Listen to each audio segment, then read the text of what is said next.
ये खिजूरिया मौजा का क्या मामला है?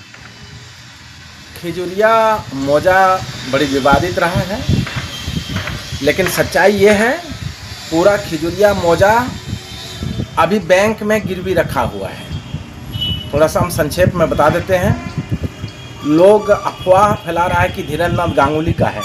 ये धीरेन्द्र नाथ गांगुली का अब नहीं रहा था। 1940 में धीरेन्द्र नाथ गांगुली ने अपने पुत्र गोपेन्द्र नाथ गांगुली को व्हील पावर वसीयतनामा दिया और व्हील पावर प्रॉफिट भी हुआ। और गोपेन्द्र नाथ गांगुली फिर जो है 1941 में कलकत्ता कमर्शियल बैंक को रजिस्ट्री कर देता है, मीन्स बेच देता है। और कलकत्ता कमर्शियल बैंक फिर जो है 1946 में कलकत्ता के रहने वाले विक्रम सिंह नाहर के पास सेल कर देता है, टोटल मौजा 446 एकड़। उसके बाद जो है फिर विक्रम सिंह नाहर को कुछ पैसे की ज़रूरत पड़ा, तो लमसम 3 लाख रुपया उन्होंने बैंक से लिया और उसके एवज में पूरा खिजूरिया मौजा का ज़मीन जो है मॉर्गेज रख दिया। और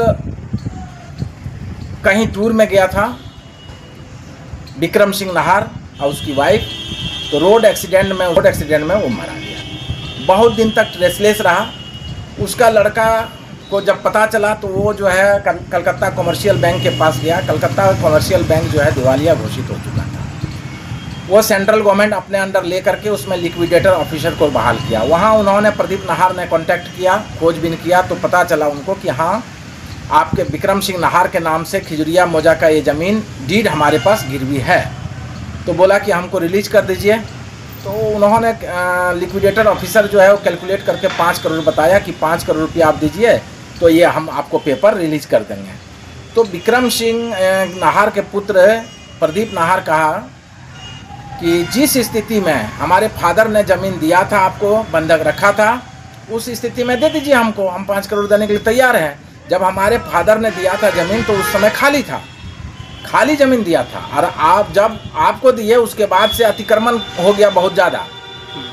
तो इसी पर लेकर के कलकत्ता हाई कोर्ट में केस चला, Pradeep Nahar versus commercial bank. उसी में जो है ऑर्डर हुआ बीच में। वहाँ का जो है रिसीवर ऑफिसर वहाँ के रजिस्ट्रार को बना के भेजा, लॉयर असिस्टेंट को, लॉयर को, और फील्ड विजिट किया। उसका सूचना जो है Deoghar DC, Deoghar SP mail द्वारा दिया जा चुका है, रजिस्ट्री भी आ चुका है, और थाना भी रहा उसके साथ में, और फील्ड विजिट किया। आप किस तरह के इन्वॉल्व हैं इसमें, क्या है?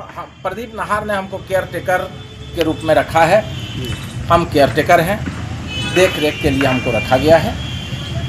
और वहाँ इसके पहले जो है एक टाइटल सूट चला था, 2016 में आया, जिसमें टोटल पट्टा खारिज कर दिया है।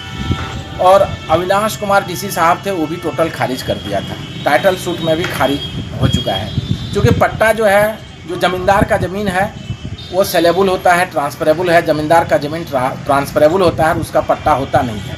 ये लोग पट्टा लिया रहने के लिए, लेकिन पट्टा लिया 1-1 एकड़ और सब बिहार को, दूसरे राज्य को बेच दिया, दान पत्र करके बेच दिया। आप जाइएगा वहाँ देखिएगा, सब बाहर के आके बसा हुआ 2 कट्ठा 5 कट्ठा ले करके।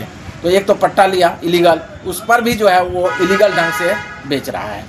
यही कहानी है।